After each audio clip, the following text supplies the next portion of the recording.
Hello hi നമസ്തേ നമസ്കാരം. ഇന്ന് വളരെ ഹെൽത്തി ആയ ഒരു ബ്രേക്ക്ഫാസ്റ്റ് ഐറ്റമാണ് അമ്മ തയ്യാറാക്കുന്നത്. നമ്മുടെ കുമ്പളങ്ങ ഇളവൻ, അതും അല്ലെങ്കിൽ ash gourd or white pumpkin എന്ന് വേണമെങ്കിലും പറയാം. ഇതുപയോഗിച്ച് ഒരു ടേസ്റ്റിയും ഹെൽത്തിയുമായ ദോശ. എല്ലാവർക്കും ഈ ഒരു സിമ്പിൾ ദോശയുടെ സ്വാദ് ഇഷ്ടപ്പെടാതെ വരില്ലെന്ന് അമ്മയ്ക്ക് നല്ല ഉറപ്പുണ്ട്. അതുകൊണ്ട് തന്നെയാണ് ഈ ദോശ ഉണ്ടാക്കുന്നത്. ഈ ഒരു ദോശ നിങ്ങൾ ട്രൈ ചെയ്ത് നോക്കുക. ഓക്കെ, പിന്നെ മറക്കാതെ തന്നെ ഇപ്പോൾ തന്നെ ആ സബ്സ്ക്രൈബ് ബട്ടൺ ക്ലിക്ക് ചെയ്യുക. വീഡിയോ ഇഷ്ടമായാൽ തീർച്ചയായും നിങ്ങളുടെ ഫീഡ്ബാക്ക് ഞങ്ങളെ അറിയിക്കുക. കമൻറ്റ് ബോക്സിൽ തന്നെ ഇടുക. സമയം കളയാതെ തന്നെ അമ്മയുടെ സ്വാദിഷ്ടമായ കുമ്പളങ്ങ ദോശ കണ്ടിട്ട് മടങ്ങി വരാം. നമ്മുടെ ദോശയ്ക്കൊക്കെ എടുക്കുന്ന സാധാ പച്ചരിയാണിത്. ഇത് നല്ലവണ്ണം കഴുകി 3 മണിക്കൂർ കുതിർത്തെടുത്തിട്ടുള്ളതാണ്. ഇത് ഒരു ഗ്ലാസ് ഉണ്ട്, 300 ml ഗ്ലാസ്സിൽ ഒരു ഗ്ലാസ്. ഇതുപോലെ ഒരു കപ്പിൽ 1 കപ്പ് തേങ്ങ ചെരുകിയെടുത്തിട്ടുണ്ട്. ഉപ്പ് ആവശ്യത്തിന് വേണം. 1/4 ടീസ്പൂൺ മുഴുവനായിട്ടുള്ള ജീരകം എടുത്തിട്ടുണ്ട്. നമ്മൾ തേങ്ങ എടുത്ത അതേ കപ്പിൽ തന്നെ ഇതുപോലെ 1 കപ്പ് നികക്കെ കുമ്പളങ്ങ തൊലിയൊക്കെ കളഞ്ഞ് പീസാക്കി എടുത്തിട്ടുള്ളതാണ്. ചെറിയ കഷ്ണങ്ങളായിട്ട് മുറിച്ചാൽ മിക്സർ ജാറിൽ അരയ്ക്കാൻ കുറച്ചും കൂടെ എളുപ്പമായിരിക്കും. ഇത്രയുമാണ് ഇൻഗ്രീഡിയൻസ് നമുക്ക് ആവശ്യമായിട്ടുള്ളത്. ഈ മിക്സർ ജാറിലേക്ക് ഇത് നന്നായി ചേർത്ത് നല്ല ഫൈനായിട്ട് അരച്ചെടുക്കണം. ആദ്യം അരി ചേർത്ത് കൊടുക്കാം. ദോശയ്ക്ക് ചെറിയ എരിവ് നിങ്ങൾക്ക് ഇഷ്ടമാണെന്നുണ്ടെങ്കിൽ ഒരു പച്ചമുളക് കൂടി ഈ ഒരു സമയത്ത് ചേർത്ത് കൊടുക്കാം. ഞാനിപ്പോൾ പച്ചമുളകൊന്നും ചേർക്കുന്നില്ല. അതിലോട്ട് കുമ്പളങ്ങയുടെ പീസസ് കൂടി ചേർത്ത് കൊടുക്കാം. തേങ്ങ ചെരുകിയതും ചേർക്കാം. ഉപ്പും കൂടി ചേർത്ത് കൊടുക്കാം.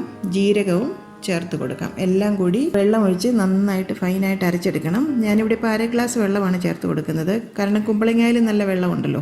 എല്ലാം കൂടി നന്നായിട്ട് അരച്ചെടുത്തിട്ടുണ്ട്. ജീരകം വേണമെന്നുണ്ടെങ്കിൽ നിങ്ങൾ മാവ് അരച്ച ശേഷം ചേർത്ത് കൊടുക്കാം. അപ്പം ജീരകം ഒന്ന് കടിക്കാൻ കിട്ടും. അത് ഇഷ്ടമാണെങ്കിൽ അങ്ങനെ ചേർത്ത് കൊടുക്കാം, അതും കുഴപ്പമൊന്നുമില്ല കേട്ടോ. ഇനി ഒരു ബൗളിലേക്ക് നമുക്കിത് ചേർത്ത് കൊടുക്കാം. ഈ ഒരു പരുവത്തിന് ലൂസായിട്ട് വേണം മാവിരിക്കാൻ. തീരെ ലൂസല്ല, എന്നാൽ അധികം കട്ടിയിലുമല്ല. നമ്മുടെ നീർദോശയെക്കാട്ടിൽ കുറച്ചും കൂടി കട്ടിയിൽ വേണം മാവിരിക്കാൻ. നല്ല ഫൈനായിട്ട് തന്നെയാണ് അരച്ചെടുത്തിട്ടുള്ളത്. കണ്ടില്ലേ, ഈ ഒരു അയവിലാണ് ബാറ്റർ ഇരിക്കേണ്ടത്. ഇതിപ്പോൾ ഞാൻ ഫെർമെൻറ്റ് ചെയ്യാനൊന്നും വെക്കുന്നില്ല. ഇതിപ്പോൾ അരച്ചെടുത്ത ഉടനെ തന്നെ നമ്മൾ ചുട്ടെടുക്കുകയാണ്. ഈ ഒരു മാവ് തന്നെ ഫെർമെൻറ്റ് ചെയ്തതിന് ശേഷം നിങ്ങൾക്ക് ചുട്ടെടുക്കാം. അങ്ങനെ ആകുമ്പോൾ കുറച്ചും കൂടെ തിക്കായിട്ട് നമ്മുടെ തട്ടുദോശയൊക്കെ ഞാൻ ചെയ്തില്ലേ നേരത്തെ, ആ ഒരു പരുവത്തിന് സ്പോഞ്ച് ദോശ പോലൊക്കെ ചുട്ടെടുക്കാം. നല്ല കട്ടിയിൽ ഇരുമ്പിൻ്റെ തവയായതുകൊണ്ട് കുറച്ച് വെള്ളം ഒന്ന് തളിച്ച് അതിൻ്റെ ചൂടൊന്ന് ക്രമീകരിച്ചെടുക്കാം. അതിനുശേഷം ദോശത്തവയിലേക്ക് ഒരു പ്രാവശ്യം നല്ലെണ്ണ ഒന്ന് പുരട്ടി കൊടുക്കാം. അതിലേക്ക് മാവ് നല്ലവണ്ണം അടി കൂട്ടി ഇളക്കിയ ശേഷം ഒരു തവി മാവ് ഒഴിച്ചു കൊടുക്കാം. നല്ല തിന്നായിട്ട് തന്നെ പരത്തിയെടുക്കാം. ഇതൊന്ന് അടച്ചു വെച്ച് 1 മിനിറ്റ് ഒന്ന് വേവിക്കണം. കളറൊക്കെ മാറി വന്നു കഴിഞ്ഞാൽ അടപ്പ് മാറ്റിയ ശേഷം ദോശ തിരിച്ചിട്ട് കൊടുക്കാം. മറുവശവും നന്നായിട്ട് വെന്ത് കഴിഞ്ഞാൽ ഇതുപോലെ മടക്കി ഒരു പ്ലേറ്റിലേക്ക് നമുക്കങ്ങ് വെച്ച് കൊടുക്കാം. ഇത്രയേ ഉള്ളൂ. ഓരോ ദോശയും നമുക്ക് ചുട്ടെടുക്കാം. അതിനുശേഷം ഇതുപോലെ മടക്കി പ്ലേറ്റിലേക്ക് വെച്ച് കൊടുക്കാം. ഇത് നല്ല വെള്ള തേങ്ങാ ചട്നി ഇല്ലേ, വൈറ്റ് കോക്കനട്ട് ചട്നി, അതിൻ്റെ കൂടെ നന്നായിട്ട് ചേർന്ന് പോകും. ഞാനിപ്പോൾ ഇവിടെ ചട്നി ഒന്നും ഉണ്ടാക്കിയിട്ടില്ല.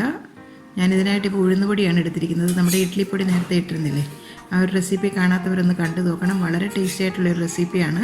ഇപ്പം വളരെ ഹെൽത്തിയായ ഒരു ദോശയാണ് കേട്ടോ. വെയിറ്റ് വാച്ചേഴ്സിനൊക്കെ വളരെ നല്ലൊരു റെസിപ്പിയാണ്. കുമ്പളങ്ങ വളരെ നല്ലതല്ലേ വെയിറ്റ് റിഡക്ഷന് വേണ്ടിയിട്ട്. അങ്ങനെ നിങ്ങൾക്ക് ചെയ്യണമെന്നുണ്ടെങ്കിൽ നിങ്ങൾക്ക് റവ വേണമെങ്കിലും ചേർത്തിട്ട് ചെയ്യാം. അരിക്ക് പകരം നിങ്ങൾക്ക് റവയാക്കാം. അപ്പോൾ അരി അവോയ്ഡ് ചെയ്യുകയും ചെയ്യാം. അതും വളരെ നല്ല ടേസ്റ്റാണ്. ഇതുപോലെ തന്നെ ചെയ്തെടുക്കാം. എണ്ണയൊന്നും ഒഴിച്ചു കൊടുക്കണമെന്നില്ല, പക്ഷെ ഞാൻ 1-2 ഡ്രോപ്പ് നല്ലെണ്ണ ഒന്ന് തൂക്കി കൊടുക്കുന്നുണ്ട്. വേണമെങ്കിൽ മാത്രം ചേർത്ത് കൊടുക്കാം.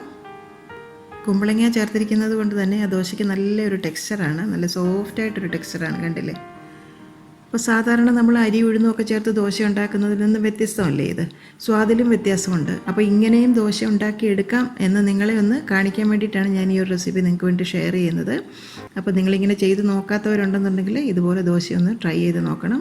കുട്ടികൾക്കും വളരെ ഇഷ്ടപ്പെടും. കാരണം പെട്ടെന്ന് തന്നെ നമുക്ക് കഴിക്കാനും പറ്റും. ഇത് നല്ല സോഫ്റ്റ് ആയതുകൊണ്ട്. അപ്പം ട്രൈ ചെയ്യാത്തവരൊന്ന് ട്രൈ ചെയ്ത് നോക്കുക.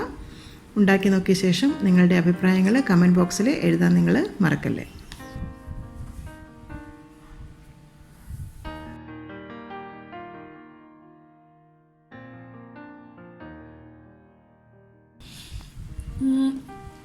നല്ല ദോശ കേട്ടോ. വളരെ സോഫ്റ്റാണ്. അപ്പോൾ അതെല്ലാവർക്കും ഇഷ്ടപ്പെടും. എല്ലാവരും എന്തായാലും ട്രൈ ചെയ്ത് നോക്കണം. വളരെ ഹെൽത്തി ആയിട്ടുള്ളൊരു ദോശയാണ്. നമുക്ക് ശരിക്കും നല്ലൊരു ബ്രേക്ക്ഫാസ്റ്റ് ഓപ്ഷൻ തന്നെയാണ് നമ്മുടെ കുമ്പളങ്ങ ദോശ. നല്ല കേട്ടോ. ഉഴുന്നുപൊടി നല്ലൊരു കോമ്പിനേഷനാണ്. എനിക്കിഷ്ടപ്പെട്ടു.